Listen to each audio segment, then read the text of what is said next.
Alright, first off, I want to give all praises, honor, and glory to Yahweh, Bashem Yahushai, Bashem Rakakwadash. Double honors to the apostles and elders of Great Millstone who rule well. Shalom to the brothers in the highways and byways pushing this word in all sincerity and truth. The sisters, the believers, the helps. Shalom. This is the brother Iron from EJMS Jamaica Camp, coming with a very quick lesson. This lesson was inspired by the series what's it called, Orange is the New Black. I like to watch documentaries on prison and things of that nature. Different social settings, factors that affect behavior, whole nine yards. So I was just looking at the looking at it from documentary standpoint, even though it's actually a series. But even though it's fictional, we know Esau used actual prisons as a reference, right? Now, the thing that I wanted to highlight is just how the fact that the laws in this society is really unjust, and locking up someone for how many number of years really in a messed up environment doesn't really solve anything. you know um they have them working, what, 11 cents an hour. What was one of the rates, so based on the jobs that they had in the prisons. Food was terrible, the infrastructure wasn't being held. And with the scriptures, is either you are put to death, it's either you pay a fine and get beaten. Like for example, when the where the father shows a token of the daughter's virginity, if the husband tried to say that she wasn't a virgin, or you restore what was taken, how many times, whatever the scripture prescribe. You make some form of restoration. Locking up someone for 50 years, 100 years, and then putting them out in society, afterwards, with no money, no job, no nothing. It's all BS. In the ancient time, when someone owed a debt, or when they did something, let's say there was a thing that they had to pay off something, they work a certain amount of years, or they work until they can pay off the debt.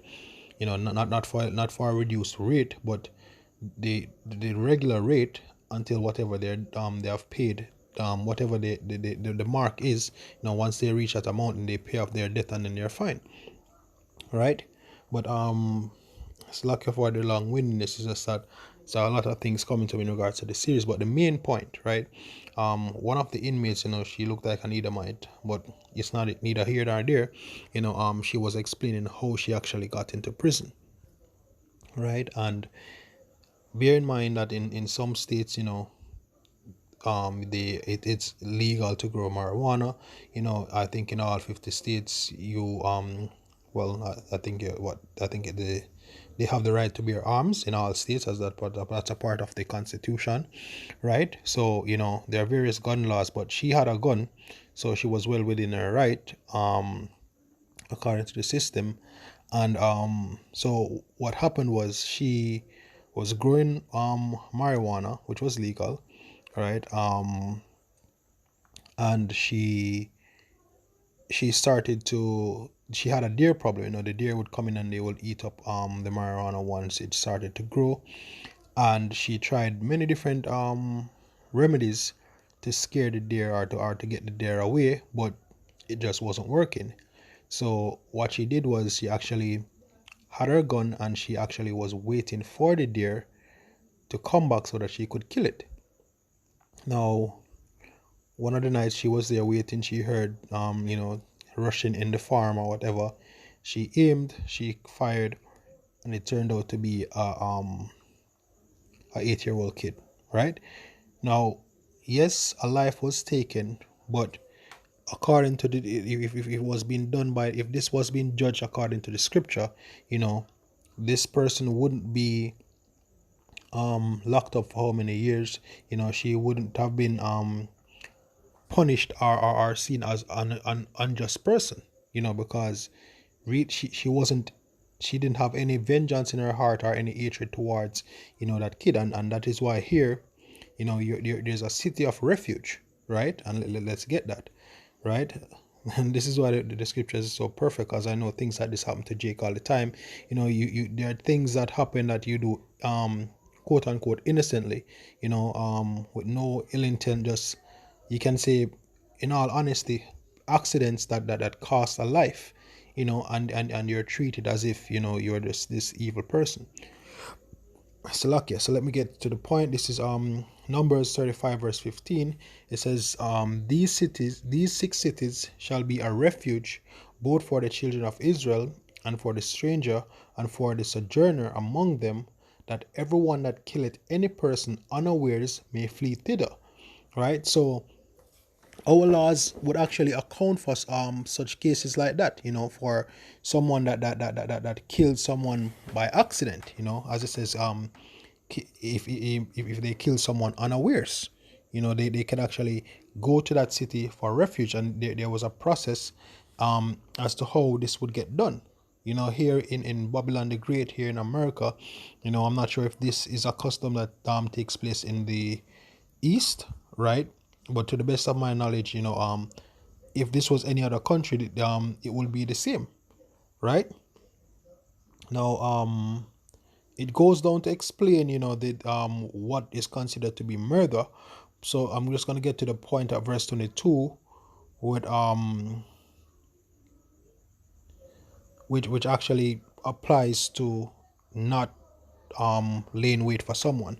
So this is Numbers 35 verse 22. It says, but if he trust him suddenly without enmity, or have cast upon him anything without laying of wait, or with any stone wherein a man may die, seeing him not, and casting it upon him that he die, and was not his enemy, neither sought his harm, then the congregation shall judge between the slayer and the revenger of blood according to these judgments. And that's the thing, right? Based on that example that she gave, yeah, she wasn't waiting for a kid that was what she was saying, that the child was trying to run away because being young and having squabbles with your parents, or your parents rebuke you or try to punish you. The first thing you say is that you want to run away, so you do some dumb shit and you pack some things saying that you're gonna run off in the world and whatnot. You go out there, you get scared, and you get the ass right back home. But she didn't know that it was a kid there. She didn't know. She thought it was the deer.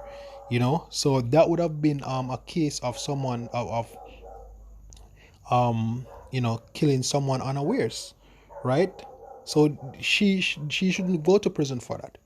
You know, having and it's really oppressive. Especially when it comes on to locking up women for how many years, then they turn them into lesbians. Same thing for the males. You lock them up, and they become homosexuals. All of that for what?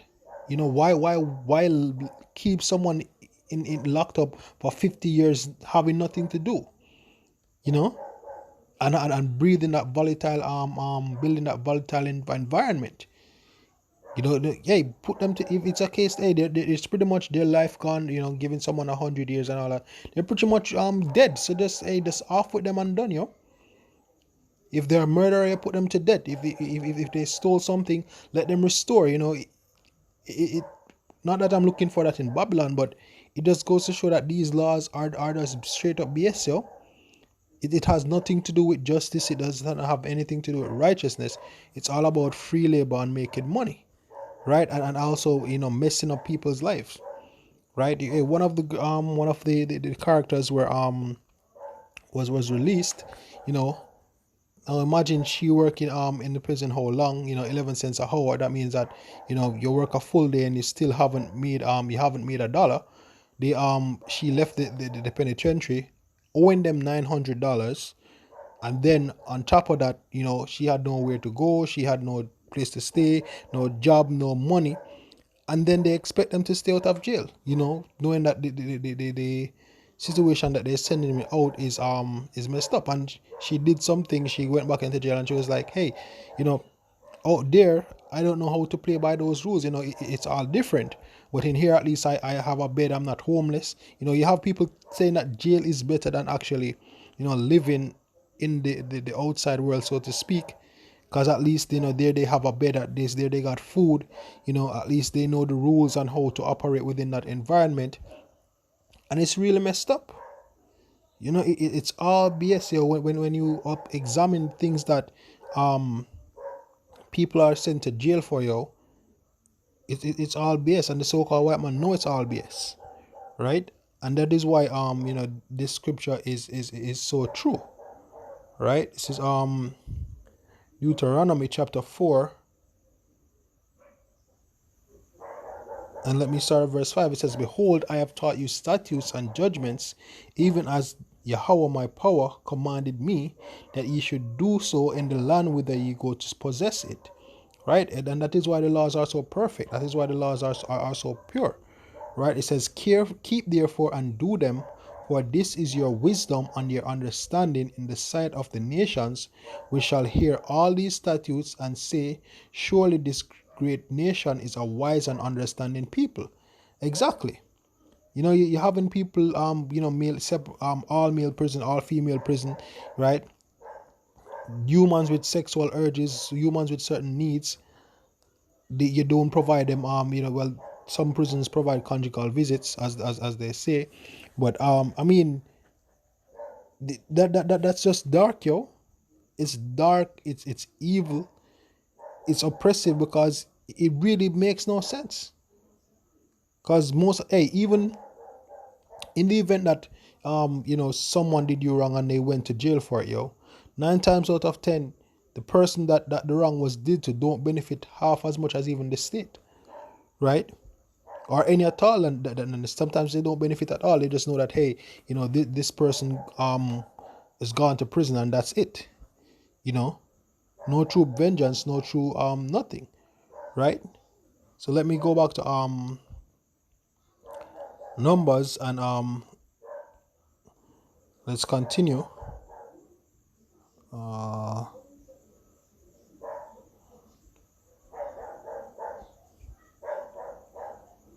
Numbers 35 and 22. Right, so it says the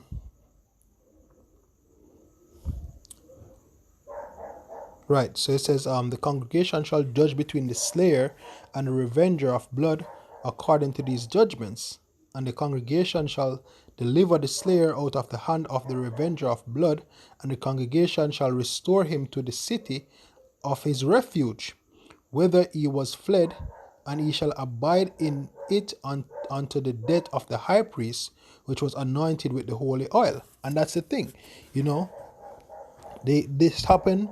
They know that there was no ill intent. They flee to that city. Then they go, they speak to the high priest there. It's communicated, and then the judgment is given. And if it is found that it was no malicious act or ill intent, they stay in that city. Reason being, you don't want them to be in the same environment as the revenger, because the tension is going to still be high, especially if they were close to the person, or if they may not be as understanding, and still want it and decide that, hey, I still want blood, at least they have somewhere to go save, because they're innocent, right? It says, but if the slayer shall not at any time at any time come without the border, of the city of his refuge, whither he was fled, and the revenger of blood find him without the borders of the city of his refuge, and the revenger of blood shall kill the slayer, he shall not be guilty of blood, because he should have remained in the city of his refuge until the death of the high priest. But after the death of the high priest, the slayer shall return into the land of his possessions. And that's the thing. All right. So even while they're in this city, they can still work. They can still they can employ. They can still take care of themselves. They can still have have a family. They can it's just that they're restricted, to stay within that city, and it's kind of like, well, not house arrest, but more like a city arrest. They stay within. And that's the thing, if they go without, and the revenge of the person, family member, or whosoever it is, decide that, hey, I'm going to shed this person's blood because that happened, then that person isn't going to go to jail, or isn't going to be found wanting, right, if they do it outside the city. But if it's in the city and they come, then they'll be in problem. If the high priest, especially if the high priest is there. But if the high priest is dead and afterwards they go back on that person, family member or whosoever decide that they will gonna shed the blood, then they will be a murderer and they'll be put to death, because that should have been sufficient time, you know, for everything to be cooled down and the wrath and everything, and you just move on, right? Definitely the span of a high priest lifetime, right? Which, but then, they unless they transgress against the Most High, they would probably they usually, live up to a certain age or whatever, based on the regular cycle of life, peradventure that the Lord is if is with them, right? So by then everything should be calmed down, and they should be able to go back to the city of their possessions, you know. So, and even that within itself is a form of punishment, because you have to leave your possessions, you have to leave your land, your family. It's not prison, because you're not confined. You are confined, but not in an unrighteous way, right? And you're confined at your own will, because you can leave, but just know that if you leave and you're caught out there, you're on your own. So the choice is there, right? Not this BS, no guards standing over them 24/7, 365, giving them working for 11 cents an hour, or whatever the equivalent of that would be in the ancient world. you know they can't eat proper food. They can't they can't satisfy their natural appetites, not talking about sex, but appetites going back to normal desires, food, clothing, entertainment, just regular life. It's just that they are contained to a particular city, that's it. But that's damn near, hey, that's much better than whatever this the prison system is, by far 100 miles, yo. And it is why we the scripture say what, uprise and depart, for this is not your rest. Because hey, this is some BS, yo. Total BS. And we all know that Jake is the one that suffer the most from it. The Hispanics, you Negroes, and Native American Indians, and those who are of the descent of Abraham, Isaac, and Jacob. We are the ones that actually suffer from this prison system the most. Even though you have all nations, from you dueling in America or wherever, they all have the similar setup of a prison, right? But mainly our people here, Jake, they're the ones that suffer the most from this, yo. Really, really, it's all BS, all BS. But nonetheless, this is another reason to pray for the Lord to destroy this place, and we get put in our righteous kingdom. Really hope that this was edifying. Once more, I want to give all praises, honor, and glory to Yahweh, Ba'ashem Yahushai, Ba'ashem Rakah Kodash. Double honors to the apostles and elders of Great Millstone who rule well. Shalom to the brothers in the highways and byways pushing this word in all sincerity and truth. The sisters, the believers, the helps. Shalom.